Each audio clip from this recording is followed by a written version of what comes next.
35. സാജൻ ആ ചെരിപ്പ് കയ്യിൽ വാങ്ങി നോക്കി. ശരീരം അടിമുടി പെരുത്തുകയറി. ഒറ്റ നിമിഷം കൊണ്ട് അയാളുടെ ലഹരി മുഴുവൻ ആവിയായിപ്പോയി.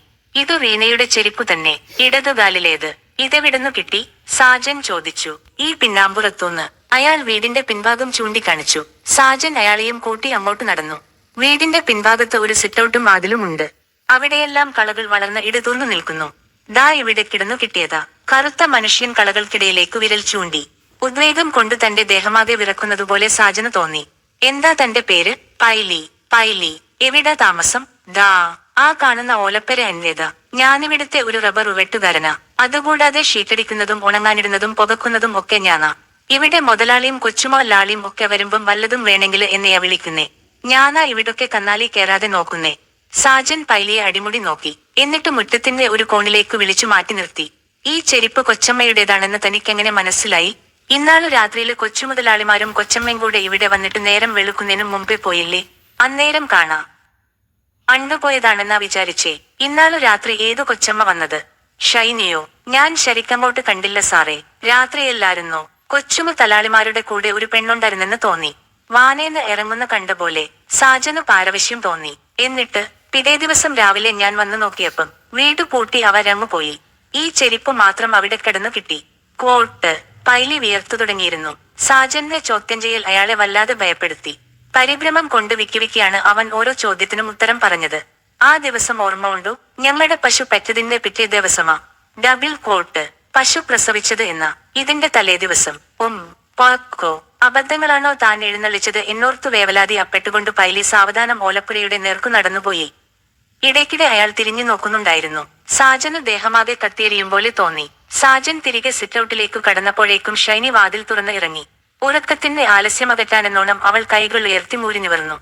അഴഞ്ഞിലഞ്ഞ മുടി വാരി പിന്നോട്ടാക്കി. സാജൻ എപ്പോഴാ എഴുന്നേറ്റു പോന്നത്? ഞാനറിഞ്ഞില്ലല്ലോ. പോകാം, വീടു പൂട്ടിക്കോ. സാജൻ പരുഷസ്വരത്തിൽ പറഞ്ഞു. നല്ലയാളാ. മൂക്കറ്റും കുടിയും കഴിഞ്ഞു ചത്തതുപോലെ കിടന്ന ഒറ്റയിറക്കം. എത്ര വിളിച്ചിട്ടും അറിയണ്ടേ? കൂർക്കമ്മലി മാത്രം കേൾക്കാം. പിന്നെ ഞാനും കിടന്നുറങ്ങി. ഇങ്ങനെ കുടിച്ചു ബോധം വിട്ടു ചുമ്മാ കിടന്നുറങ്ങാനായിരുന്നെങ്കിൽ ഇങ്ങോട്ട് പോരണ്ടായിരുന്നല്ലോ.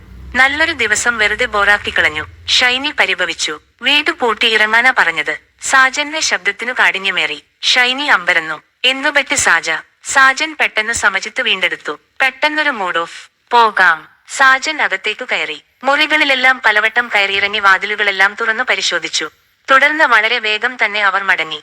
ഇട്ടിച്ചെന്ന് വീട്ടിലെത്തിയ ഉടൻ തന്നെ കർച്ചീഫിൽ പൊതിഞ്ഞു വെച്ചിരുന്ന ചെരുപ്പുമെടുത്ത് അണ്ടുപോയതാണെന്നാ വിചാരിച്ചേ. ഇന്നാ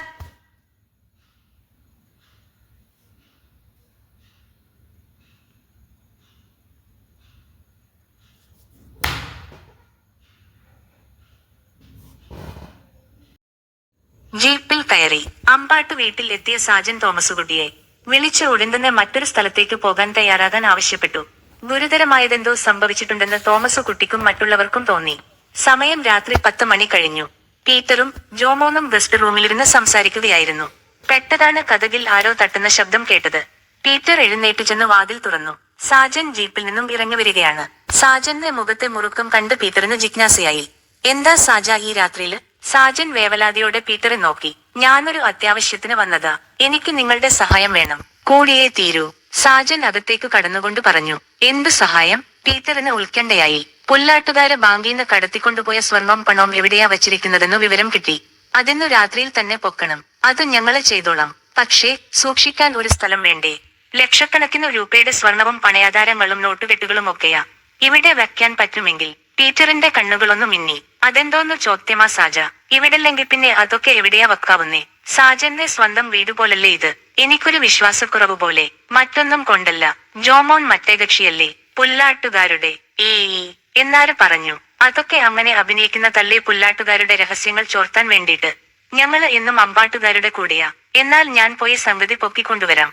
പീറ്റർ വരുന്നു? ഞാൻ വരാം. അതിനെന്താ, ഞാനും കൂടി വരാം സാജ.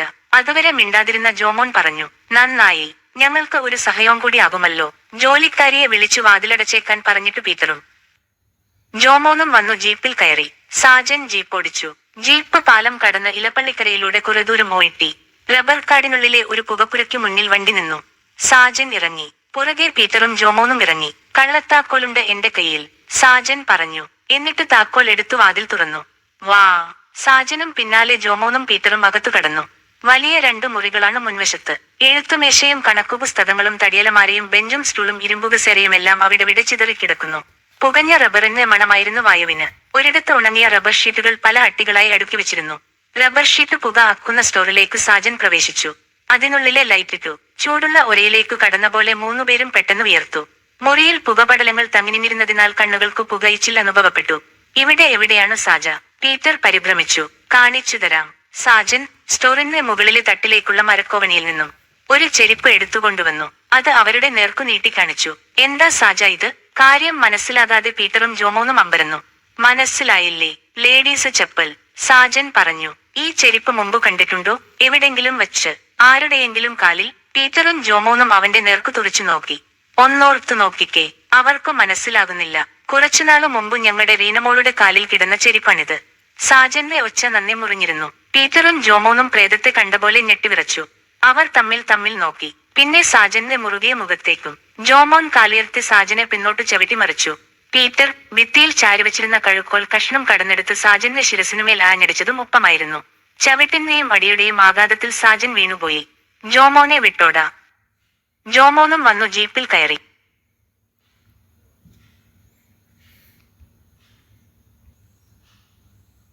പുറത്തേക്കു കുതിക്കുന്നതിനിടയിൽ പീറ്റർ വിളിച്ചലറി.